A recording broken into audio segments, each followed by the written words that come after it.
بسم اللہ الرحمن الرحیم۔ ایک دفعہ کا ذکر ہے کہ خراساں کا ایک نامور فقیر بغداد شہر آیا اور خلیفہ ہارون رشید کو اس فقیر سے ملنے کا بے حد شوق پیدا ہوا، تو خلیفہ ہارون رشید نے اس فقیر کو اپنے دربار میں بلایا۔ جب فقیر دربار میں پہنچا تو خلیفہ ہارون رشید نے اس کا بڑی گرم جوشی کے ساتھ خیر مقدم کیا اور اسے اپنے ساتھ تخت پر بٹھایا۔ وہ فقیر یہ سب کچھ دیکھ کر خوشی سے پھولے نہیں سما رہا تھا اور اپنے علم کی خلیفہ ہارون رشید پر دب بٹھانے کی کوشش کر رہا تھا تو اتنے میں کہیں سے پھرتا پھراتا بہلول دیوانہ بھی دربار میں آ پہنچا اور خلیفہ ہارون رشید کو سلام پیش کیا۔ خلیفہ ہارون رشید نے سلام کا جواب دے کر اسے بیٹھنے کو کہا تو فقیر بہلول دیوانہ کی بےحسیدہ سی گدڑی اور جتیوں پر گرد پڑی ہوئی دیکھ کر مغرورانہ انداز میں بولا، بادشاہ سلامت، آپ تو انتہائی مہربان اور فراخ دل ہیں، جو ایک عام آدمی کو بھی اپنے دربار میں جگہ دے دیتے ہیں۔ یہ سن کر بہلول دیوانہ اپنی جگہ سے اٹھا اور اپنا عصا زمین پر مارتے ہوئے فقیر کے پاس آ کر کہنے لگا، حضرت گستاخی معاف، آپ اپنی کم علمی پر اتنے نازا کیوں ہیں؟ آپ اتنے مغرور کیوں ہیں جس علم کے بارے میں آپ کچھ جانتے ہی نہیں؟ اگر آپ کے پاس علم ہے تو میرے ساتھ علمی محاسبہ کر لیجئے۔ تو فقیر یہ سن کر بہلول کا منہ چڑھاتے ہوئے بولا، میں نے لوگوں سے سنا ہے کہ تو ایک پاگل آدمی ہے اور میں پاگلوں سے بات نہیں کرتا۔ تو بہلول یہ سن کر کہنے لگا، حضرت میں نے کب کہا ہے کہ میں پاگل نہیں ہوں؟ میں تو خود اپنے پاگل پن کا اقرار کرتا ہوں، آپ میرے ساتھ بس علمی محاسبہ کر لیجئے۔ تو خلیفہ ہارون رشید یہ سن کر قہر بھری نظروں سے بولا، بہلول خاموش ہو جا۔ بہلول دیوانے نے کہا، بادشاہ سلامت، میں نے اسے صرف علمی محاسبہ کرنے کو کہا ہے، اگر اس کے پاس واقعی علم ہے تو میرے ساتھ علمی محاسبہ کر لیجئے۔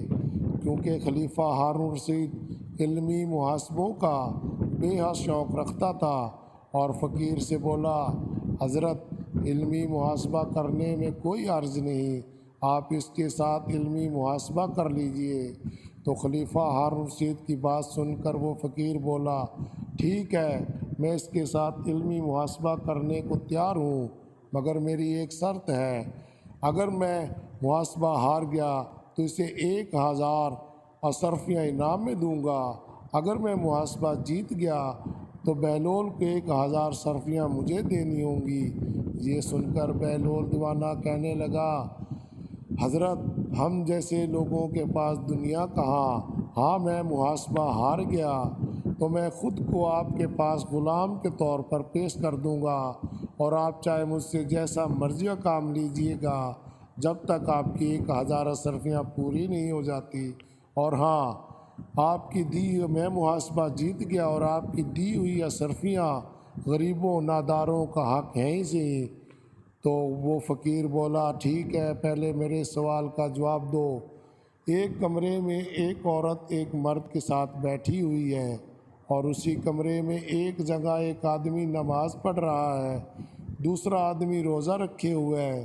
تو اتنے میں ایک آدمی نے باہر سے اندر داخل ہوا، جیسے ہی وہ دروازہ کھول کر اندر داخل ہوا تو اس عورت کا نکاح ٹوٹ گیا، تو نماز پڑھنے والے کی نماز باطل ہو گئی، روزہ رکھنے والے کا روزہ باطل ہو گیا۔ تو بتائیے یہ سب کیسے ہوا؟ تو لوگ یہ سن کر ایک دوسرے کا منہ تکنے لگے، دربار میں سناٹا چھا گیا۔ تو بہلول دیوانہ جلدی سے بولا، حضرت جو باہر سے اندر داخل ہونے والا مرد تھا وہ اس عورت کا پہلا شوہر تھا جو کہیں سفر پر گیا ہوا تھا، اور اس عورت کو اطلاع ملی تھی کہ دوران سفر آپ کا شوہر انتقال کر گیا ہے، وفات پا گیا ہے۔ تو اس عورت نے شرعی طور پر اس مرد کے ساتھ جو اس کے ساتھ بیٹھا ہوا تھا نکاح کر لیا تھا، اور کچھ پیسے اجرت کے طور پر دے کر ان لوگوں کو نفلی نماز پڑھنے کا کہا اور نفلی روزہ رکھنے کو کہا تاکہ میرے مرحوم شوہر کی روح کو ثواب پہنچ سکے۔ لیکن جیسے ہی وہ اندر داخل ہوا تو نماز پڑھنے والے کی نماز باطل ہو گئی، روزہ رکھنے والے کا روزہ باطل ہو گیا اور اس عورت کا نکاح ٹوٹ گیا۔ تو یہ اس کا جواب ہے۔ تو دربار میں واہ واہ کی آواز بلند ہوئی تو خلیفہ ہارون رشید خوشی سے بولے، بہلول بعض اوقات تو بڑی دانستہ باتیں کر جاتا ہے۔ تو بہلول دیوانہ کہنے لگا، اب فقیر کو بھی میرے سوال کا جواب دینا ہوگا۔ تو فقیر بولا، جی بالکل میں تیار ہوں۔ تو بہلول دیوانے نے کہا، ایک مٹکا سرکے کا ہے اور ایک مٹکا سیرے کا ہے، ان میں سے سکنجبین بنانے کے لیے کچھ سرکہ لیا اور کچھ سیرا لیا۔ جب سرکہ اور سیرا مکس ہو گئے اور ایک برتن میں ملا لیا تو پھر پتہ چلا کہ ان کے اندر تو ایک چوہا ہے، چوہا مرا پڑا ہے۔ آپ یہ بتائیے کہ وہ مرا ہوا چوہا سرکے کے مٹکے میں تھا یا سیرے کے مٹکے میں تھا؟ تو فقیر یہ سن کر خاموش ہو گیا، لوگ بھی خاموش ہو گئے۔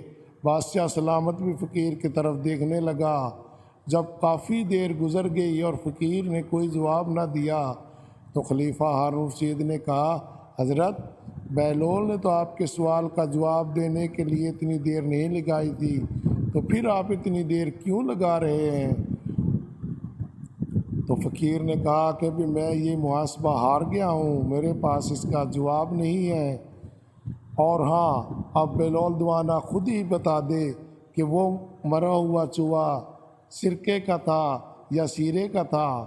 تو بہلول دیوانہ نے کہا کہ آپ اس میں سے سب سے پہلے چوہا نکال لیجئے اور اسے اچھی طرح دھوئیے۔ جب وہ اچھی طرح سے دھو لیا جائے تو اس کا پیٹ چاک کیا جائے۔ اگر پیٹ میں سرکہ ہوا تو سمجھ لیجئے کہ یہ سرکے میں ڈوب کر مرا ہے، اگر اس کے پیٹ میں سیرا ہوا تو سمجھ لیجئے کہ اس نے سیرے میں ڈبکی لگائی ہے، یہ سیرے میں گر کر مرا ہے۔ یہ سن کر دربار میں ایک مرتبہ پھر واہ واہ کی آواز بلند ہوئی، کیونکہ بہلول دیوانہ یہ محاسبہ جیت چکا تھا۔ اور فقیر بھی بہلول دیوانے سے بولا، آپ نے ٹھیک کہا تھا، میرے پاس تو علم کچھ بھی نہیں اور میں اپنی کم علمی پر بہت مغرور ہوں۔ آج سے میں اپنی کم علمی پر مغرور ہونا چھوڑتا ہوں، اور یہ لیجیے آپ 1000 اشرفیاں، آپ محاسبہ جیت گئے ہیں۔ تو جب فقیر نے بہلول دیوانوں کو 1000 اشرفیاں دی تو بہلول دیوانہ جھولی میں وہ اشرفیاں پا کر چلا اور دربار میں سے نکلتے ہی وہ اشرفیاں غریبوں اور ناداروں میں بانٹنے لگا۔ جب وہ اپنی جھونپڑی میں پہنچا تو اس کی جھونپڑی میں ایک اشرفی بھی نہیں تھی، جھولی خالی تھی۔ اللہ تعالی ہمیں بھی بہلول دیوانے جیسی زندگی گزارنے